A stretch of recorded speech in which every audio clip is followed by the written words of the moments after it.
Mesdames, Messieurs, bonsoir. Elle fournit au pays les ressources humaines nécessaires à son développement. L'éducation est, à n'en pas douter, un des investissements les plus importants pour l'avenir d'un pays. Une éducation de base de qualité pour tous les enfants du Mali. C'est l'objectif principal du ministère de l'Éducation nationale qui, selon ses attributions, prépare et met en œuvre la politique nationale dans les domaines de l'éducation préscolaire et spéciale, de l'éducation non formelle, de l'enseignement fondamental, de l'enseignement secondaire, général, technique ou professionnel. Département confié depuis près d'un an maintenant à Mme Sidibé Diléou Ousmane, front social agité, insécurité, Covid-19, autant de défis qui ont jonché le chemin parcouru. Madame le ministre, bonsoir. Bonsoir. Bienvenue sur le plateau de Malik Koura Tassira et merci d'avoir accepté notre invitation. C'est moi. Avec moi pour vous interroger ce soir, Ousmane Mohamed Touré du journal Le Point. Bonsoir, chers confrères, et bienvenue. Bonsoir. Alors, Madame le ministre, l'année scolaire tend vers sa fin. Elle aura connu de l'avis de tous une accalmie un peu relative, moins de perturbations. On sait que les sanctions de la CEDEAO sont passées un peu par là, puisque les syndicats qui menaçaient donc d'actions d'envergure ont mis entre parenthèses certaines de leurs actions. Du coup, faut-il mettre cette accalmie retrouvée donc au compte de la bonne étoile de Madame le ministre? Merci beaucoup de m'offrir cette opportunité. Comme vous le dites, l'école, c'est vraiment le vivier. C'est là où on doit former.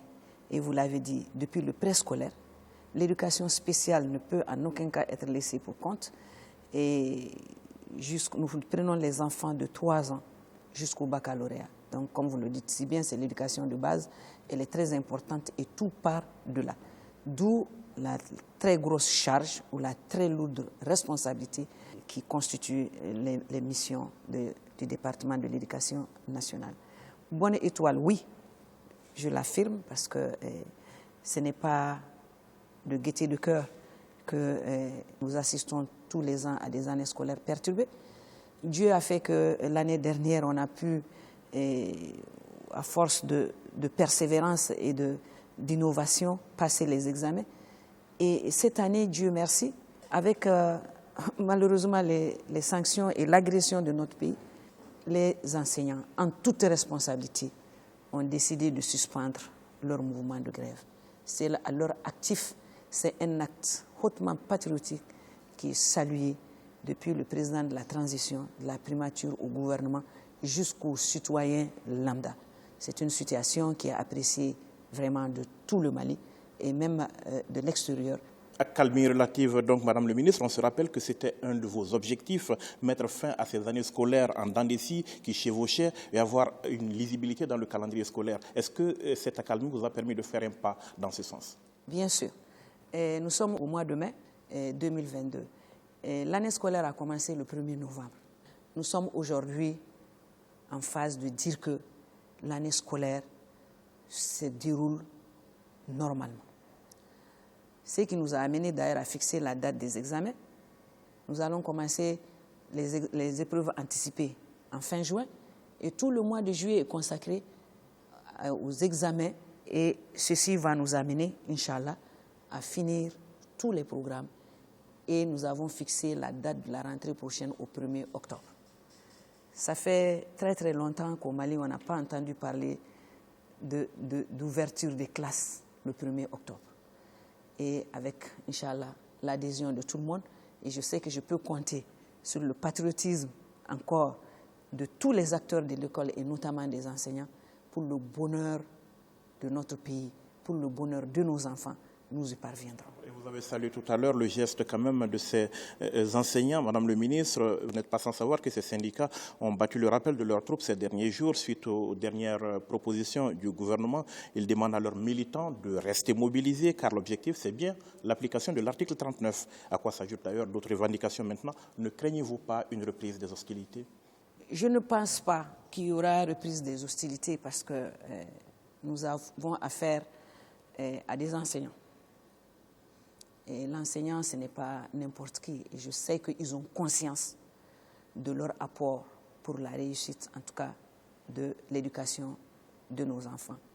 Aussi, j'ai bon espoir parce que le gouvernement reste disponible, ouvert au dialogue social.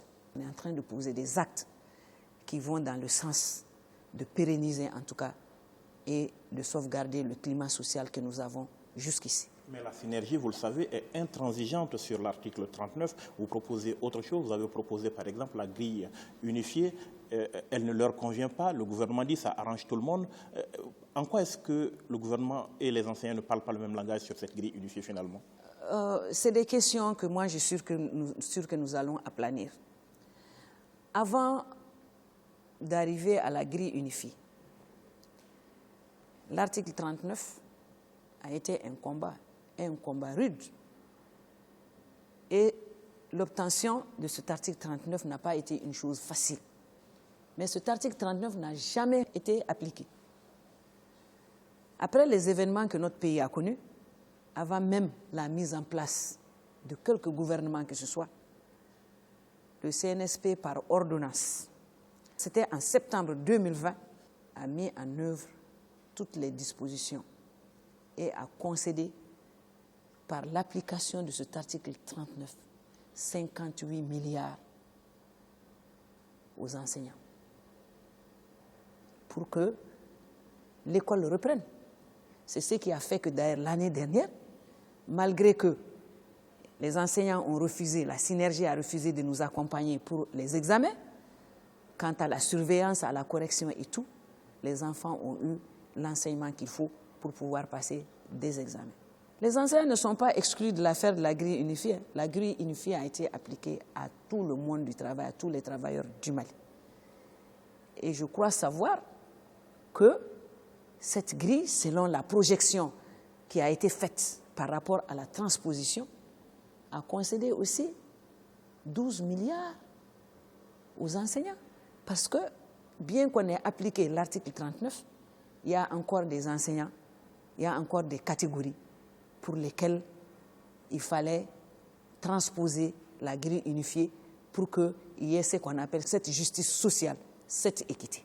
À l'heure où nous parlons, est-ce que vous avez de l'espoir quand même pour sortir de cette question dans un avenir très proche? Oui, je peux l'affirmer ici parce que les enseignants aussi sont conscients de leur rôle. Nous sommes en train d'aller vers une refondation du système éducatif malien. Alors, parlant d'accalmie à l'école, l'autre acteur majeur, c'est l'AEM. Vous l'avez rencontré ces derniers jours. Elle a aussi des revendications, un cahier de doléances. Mais la question qu'on se pose, est-ce que vous l'avez trouvé, cette association, aujourd'hui, dans une logique constructive? Bien sûr. Je n'étais pas au département, mais depuis que je suis là, j'ai trouvé d'ailleurs qu'un travail très remarquable a été fait grâce à l'implication de tous les acteurs que je remercie ici. Et on a pu, avec l'AEM actuel, pacifier ce qui est très important, le domaine scolaire. Car cela ne tienne, ils ont quand même des doléances. Je les ai rencontrés il y a quelques jours. Ils m'ont soumis des doléances que j'ai trouvées responsables. Des doléances qui vont dans le sens de l'amélioration et de la qualité du système éducatif malien. Parlons des examens de fin d'année, Madame le ministre. Vous avez publié un calendrier qui les étale du mois de juin au mois d'août. Là-dessus, Ousmane Mohamed, une question. Madame la ministre, l'année scolaire tend vers sa fin depuis plusieurs années. Les examens sont embaumés dans des fraudes massives, parfois par des agents de l'État. Quand est-ce que les Maliens vont se dire un jour qu'on va aplatir complètement ces tares qui sont à la traîne des valeurs scolaires que le Mali a connues d'antan? Quelles sont réellement les dispositions prises? C'est un défi majeur qu'il faut relever. La fraude, la fuite des sujets et les faux sujets. L'année dernière, je suis profondément attristée parce qu'on a dû incarcérer, juger et condamner des responsables de l'école suite à des actes liés à la fuite des sujets et à la fraude. Fort heureusement, avec les systèmes que nous avons mis en place, en collaboration avec d'autres départements, la solidarité gouvernementale a vraiment joué. Nous avons pu déceler les cas, limiter les dégâts et passer les examens correctement. Et cette année encore, Nous avons fait des formations, des ateliers, de la sensibilisation. Il y a aussi des méthodes que nous ne pouvons pas dévoiler ici sur ce plateau, dont nous usons quand même qui sont des méthodes légales pour pouvoir contrecarrer ces cas de fraude. Nous sommes dans la mouvance. Les examens, c'est pour bientôt. Et déjà, nous sommes à pied d'œuvre pour pouvoir, en tout cas, renforcer tous les dispositifs que nous avons pour barrer le chemin. Ces derniers temps, parfois, il y a les examens qui se passent bien, mais, excusez-moi de l'expression, parfois les notes sont séquestrées. Les notes sont séquestrées par les enseignants. L'année dernière, la Synergie a mis ça dans les actions qu'ils ont eu à mener dans le cadre de leurs revendications. Et cette année, nous n'en sommes pas là, mais j'ai bon espoir que ce ne serait pas le cas. Et ce n'est pas aussi légal. Il y a des tests qui existent, ils m'entendent, ils n'ont pas le droit de retenir les notes. Ils n'ont pas le droit de fermer les infrastructures scolaires. On a tous les moyens, syndicalistes, a tous les droits, beaucoup d'autres moyens pour revendiquer ces droits et les obtenir plutôt que de passer par des actes qui ont été posés dans ce sens. Les acteurs de l'école sont-ils prêts pour ces examens? Je parle notamment de l'état d'avancement des programmes dans les différents établissements. Oui. D'ici la date des examens, nous aurons, dans le public, épuisé le programme. Dans les établissements privés, il y a certains qui sont peut-être en avance parce qu'ils n'ont pas connu les soubresauts qu'on a connus dans le public en début d'année scolaire, consécutifs à la grève des enseignants. Ils vont finir peut-être 2 semaines ou 3 semaines avant le public.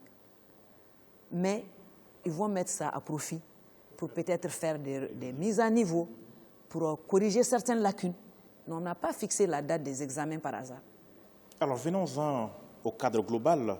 La qualité de l'éducation au Mali, la réforme en cours s'appelle le PRODEC 2, donc Programme décennal de développement de l'éducation. Quels sont les actes qui ont été posés ces derniers temps dans le cadre de ce programme pour améliorer l'accès et la qualité de l'école?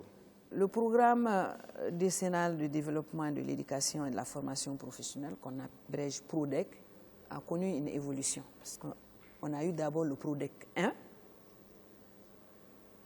et à la fin de ce programme, nous avons élaboré le PRODEC 2 que nous sommes aujourd'hui en train de mettre en œuvre.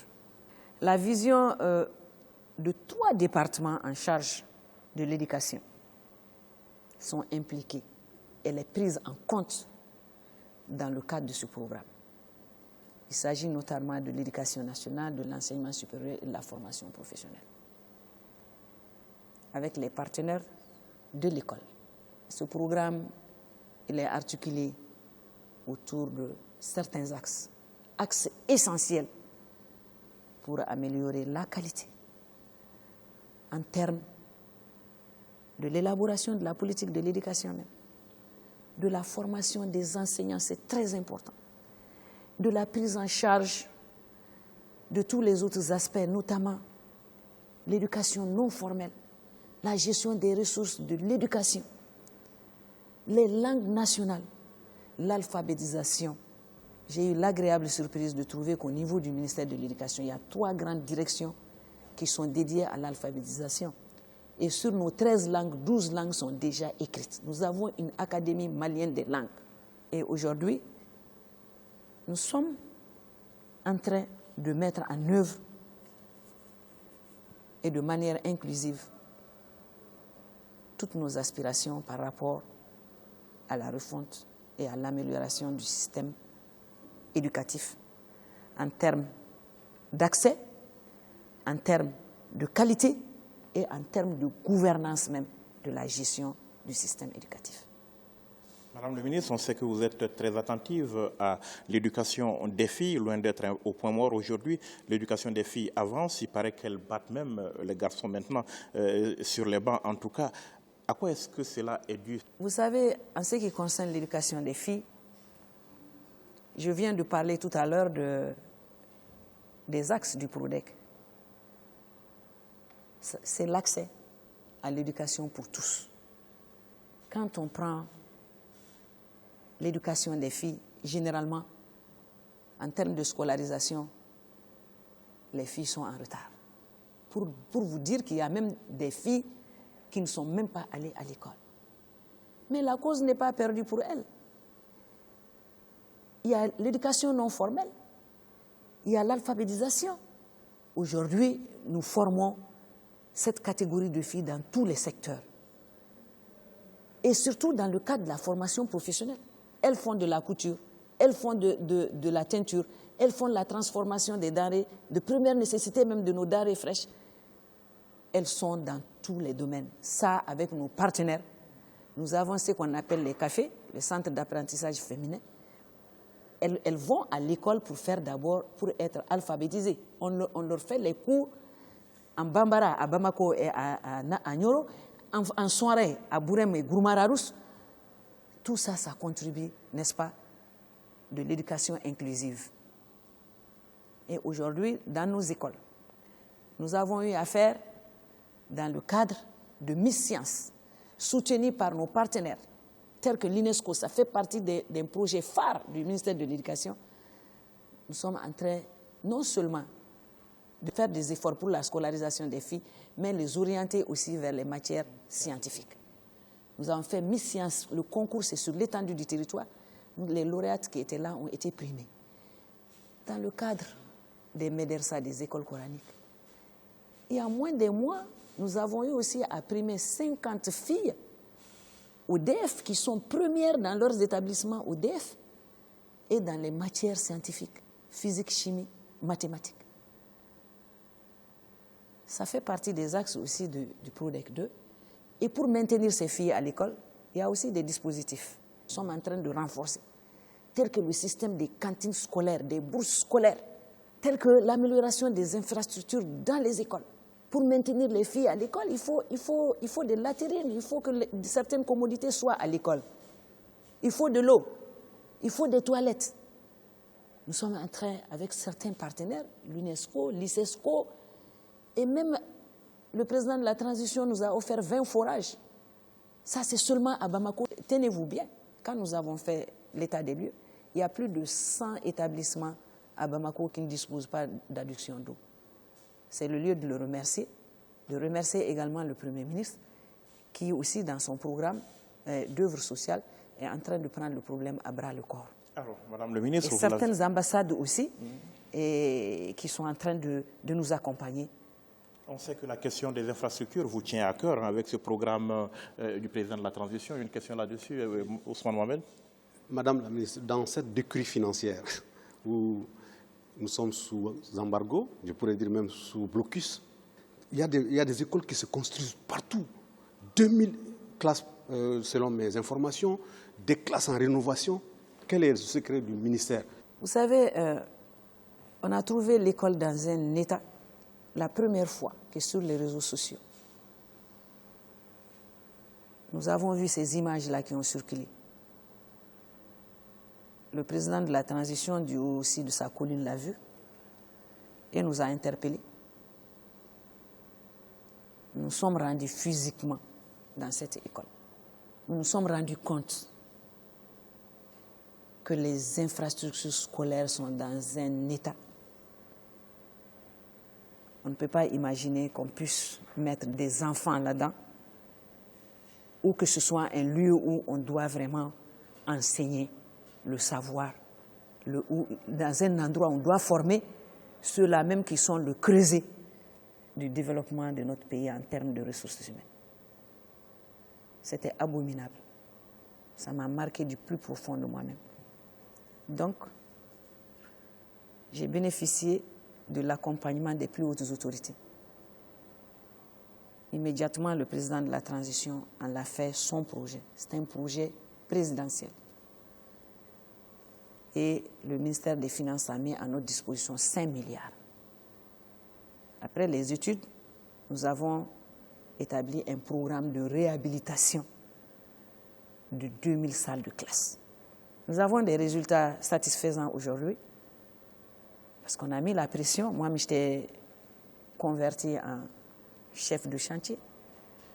nous avons réalisé, en tout cas, on n'a pas tout fait. Mais aujourd'hui, quand je vois les enfants dans ces salles de classe, ça me met du baume au cœur. Les ressources, elles ne sont pas suffisantes. Mais avec l'apport aussi d'autres partenaires, nous avons pu trouver 2 milliards et quelques qu'on a ajouté aux 5 milliards pour pouvoir rénover, réhabiliter sur les 2000, à peu près 1400 salles de classe. Aujourd'hui, il nous reste 6 académies pour lesquelles nous allons chercher les ressources pour réhabiliter les classes dans ces régions-là. Dans ces régions, ça a pris du retard à cause de la situation que nous connaissons tous, l'insécurité. Sur le bilan de ces écoles ouvertes ou pas, une question? Jusqu'à présent, le problème de l'insécurité pose des problèmes. Madame la ministre, après la sécurisation, est-ce qu'il y aura en quelque sorte un plan Marshall pour qu'il y ait des cantines et pour qu'il y ait massivement d'enfants du Mali à l'école? Aujourd'hui, en République du Mali, nous avons 2506 cantines scolaires. 2506. De juin 2021 à aujourd'hui, on en a construit 54. Avec, bien sûr, l'apport d'abord du budget national, du budget du département, et aussi l'accompagnement de certains partenaires. Aujourd'hui, il y a des partenaires qui ont mis à disposition du gouvernement du Mali près de 5 milliards pour appuyer la politique des cantines scolaires. Parce qu'on les rencontre, on les entreprend tous les jours, ils ont vu la nécessité. Les projets étaient là, mais ça avait ralenti. Mais aujourd'hui, c'est parti. C'est le lieu également de remercier mes collaborateurs qui s'impliquent nuit et jour pour que, même dans les contrées les plus lointaines, que les cantines scolaires soient implantées. On a parlé tantôt de la scolarisation des filles. Vous savez que les cantines scolaires participent du maintien des filles à l'école pour au moins 40%. On leur donne une bourse alimentaire. En fin de semaine, on lui donne une provision, c'est ce qu'on appelle la bourse, qu'elle amène en famille. Ça permet à la famille de solutionner le problème de repas pour quelques jours et laisser une certaine liberté à la fille pour qu'elle puisse aller à l'école. Les cantines scolaires contribuent de beaucoup à la fréquentation scolaire. Parce que notre problème aujourd'hui, c'est ça. Dans les zones rurales, dans des zones éloignées, il faut maintenir les enfants à l'école. L'enfant ne peut pas faire 2-3 kilomètres pour aller manger à la maison et revenir. D'où la pertinence des cantines scolaires. Un combat quotidien que nous menons. Et les résultats sont là. Madame la ministre, nous avons épuisé le temps qui nous est imparti, mais on va dire un mot des écoles privées avant de conclure. Les écoles privées qui jouent un rôle important dans l'offre éducative. Vous avez entrepris de moraliser un peu les choses à ce niveau. Qu'est-ce que cela donne comme résultat? Les résultats sont là. Par exemple, je donne seulement un exemple. Nous avons procédé au contrôle physique. Nous avons une direction qui est dédiée à ça. Nous avons ce qui a fait que d'ailleurs, les promoteurs s'en plaignent. Je les rencontre aussi parce que c'est des partenaires privilégiés. Je dialogue avec eux tout le temps. Quand ils ont des problèmes, on se met autour de la table, on en discute. Le fait qu'on ait institué le contrôle physique cette année dans les établissements privés, ça nous a permis de déceler les effectifs fictifs. Et les chiffres sont effrayants. Ce n'est pas peut-être la faute des promoteurs, mais il appartient à l'État aussi de jouer son rôle régalien de contrôle et de suivi. Parce que les écoles privées sont des écoles qui coûtent très cher au budget national. Les frais scolaires sont très élevés. Surtout, ce qui est d'ailleurs une des priorités que nous sommes aujourd'hui en train d'apprécier, la formation technique et professionnelle. Aujourd'hui, pour former un élève à l'école professionnelle agro-pastorale, ça nous coûte 310 000 francs. Dans le secondaire général, ça nous coûte moins de 200 000. Donc, vu les moyens limités de l'État, on oriente le maximum dans le secondaire général. Et ça, ça a des limites. Ça a des limites parce que tout le monde soit bachelier, après le bac, que tout le monde aille à l'université. Aujourd'hui, le nombre de chômeurs qui s'accroît de tout jour à jour, il y a à revoir ce taxe dans le système éducatif malien. Nous avons besoin de former dans le cadre professionnel. Nous avons des partenaires qui, d'ailleurs, vers le 27, certains seront à Bamako pour la réhabilitation des écoles comme le CFP, comme l'ESICA, qui était la vitrine dans le cadre de la formation professionnelle au Mali. Aujourd'hui, le Mali a besoin de techniciens dans le cadre de la plomberie, dans le cadre de la construction, dans beaucoup de secteurs vitaux qu'on ne retrouve pas malheureusement dans le système universitaire. Madame le ministre, pour conclure, les défis et les perspectives pour l'éducation au Mali. Les défis, c'est les infrastructures scolaires. Il faut absolument que l'État se donne les moyens d'édifier des infrastructures scolaires. Aujourd'hui, les infrastructures scolaires au niveau du privé dominent le privé. Ça ne peut pas nous permettre d'atteindre les objectifs que nous voulons. Parce qu'il faut que l'État ait droit de regard. Il faut que le domaine de l'éducation soit un domaine étatique. Que le gouvernement puisse maîtriser ce domaine-là. C'est vital pour nous. Le gouvernement est dans les prédispositions. Et tout ce que nous sommes en train de faire, c'est ensemble. Et aujourd'hui, c'est vrai, nous avons d'autres priorités, notamment la sécurité. Mais l'éducation aussi est un axe prioritaire. Et c'est au centre des préoccupations des autorités de la transition. L'éducation inclusive, il faut que nous en arrivions. Nous avons aujourd'hui, par rapport aux personnes vivant avec handicap, il faut des infrastructures dédiées également à ces personnes-là. Et nous sommes en train de réfléchir comment ne pas les marginaliser, qu'ils puissent passer les examens comme les enfants ne vivant pas avec handicap. Et troisième défi, je vais m'en arrêter là, c'est l'alphabétisation. Que tous les secteurs vitaux, que tous les projets au niveau de tous les départements, au niveau de tous les pays, les projets sectoriels doivent absolument intégrer l'alphabétisation. Enfin, la qualité, l'amélioration de la qualité, la formation des enseignants, etc., qui contribuent à améliorer notre système éducatif malien. Merci, Madame le ministre, d'avoir répondu à nos questions. Merci, Ousmane Mohamed, d'être venu. Merci, mesdames, messieurs, d'avoir été avec nous. Rendez-vous demain, même heure, même antenne pour le prochain numéro de Malikoura Tassira.